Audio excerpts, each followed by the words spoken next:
Hi friends, Steve here in downtown Palm Springs at Welwood Murray Cemetery, and I'm here to visit the gravesite of music composer Hugo Montenegro. He's laid to rest right over here. He composed music for many popular movies and also TV shows like I Dream of Jeannie, The Flying Nun, The Monkees, Man from U.N.C.L.E., and Mission Impossible. He had his biggest hit song, selling over 1 million copies, earning him a gold record or disc, with a remake from the score from the 1966 movie classic, The Good, the Bad, and the Ugly. I remember the first time I heard this song, and I was not a fan. I thought it was really creepy, and I don't know, there was just something about this song that just really bothered me. I didn't like it at all. I was a teenager at the time. Years later, I listened to it again and loved it. And now it's one of my favorite movie theme songs. And in fact, it's one of the most iconic movie theme songs of all time, and one of the most popular music theme songs of all time. It was scored for the film by legendary film composer Ennio Marconi, who died earlier this year on July 6th at the age of 91. I remember when I was a kid, I didn't like broccoli either. Now I love broccoli, so I guess some things just get better with age, right?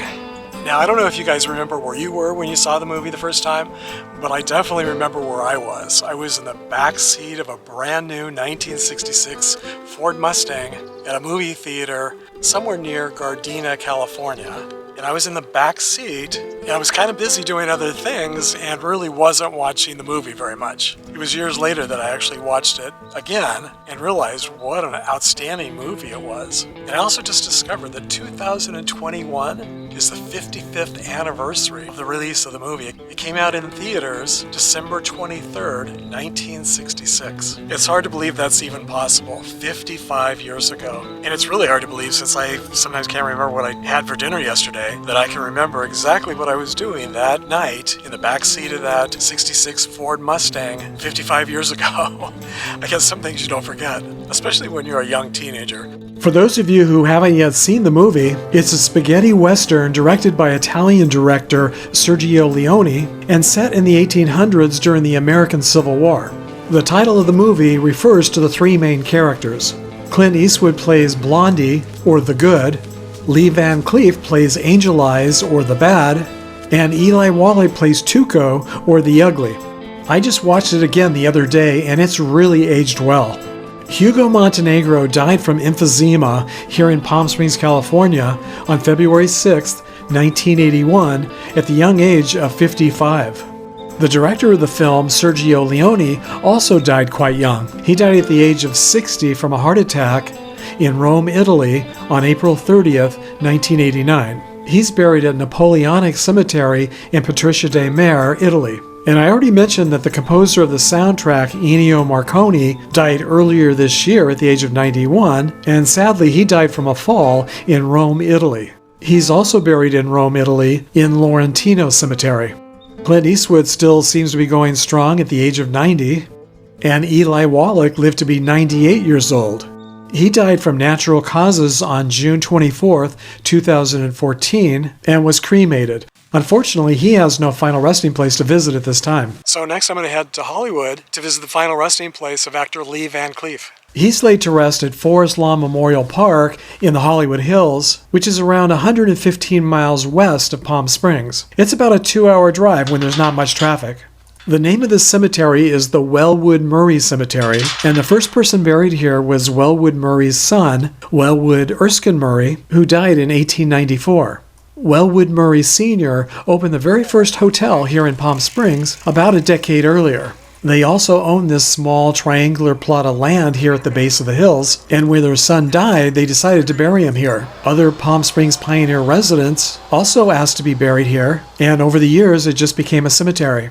I'm sure he never would have imagined that one day a number of very famous people would also be buried here. So let's head on to the next cemetery, and along the way I'm going to make one quick stop to show you something I accidentally discovered the other day. I was here about a month ago on Hollywood Boulevard, just a couple of blocks west of the Chinese Theater, searching for David Carradine's star, when I just happened to look down and see Ennio Marconi's star. I had no idea that he had a star here on the Hollywood Walk of Fame. Not only was he an Academy Award winner, but in 2009, his score for The Good, the Bad, and the Ugly was inducted into the Grammy Hall of Fame. He truly was a music legend in the film business, so I thought you might also enjoy seeing his star. Just a short drive away, on the other side of the Hollywood Hills, is Forest Lawn Memorial Park, and this is where actor Lee Van Cleef is laid to rest. To find his gravesite, you enter here through the front gates, and then you make a left-hand turn at the 2nd Street. He's buried right in front of the Courts of Remembrance outdoor mausoleum on the right-hand side in the Serenity section. And I can't believe how many times I've been here and walked right by his gravesite not knowing it was here. And his epitaph proudly reads, "Best of the Bad, Love and Light." He appeared in approximately 200 movies and TV shows during his long and impressive career, and usually played the bad guy or the villain. And it's kind of funny that according to his Find a Grave memorial page, before becoming an actor, he studied to become an accountant. He was diagnosed with throat cancer, but died from a heart attack in Oxnard, California on December 16, 1989, at the age of 64.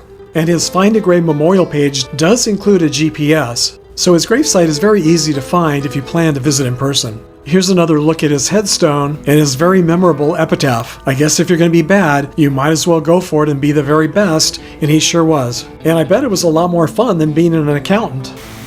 This week I want to thank all of you who have subscribed to my channel, and I also want to thank my newest Patreon supporter, Don Mintz. Thanks so much, Don, for your extremely generous donation and support of this channel.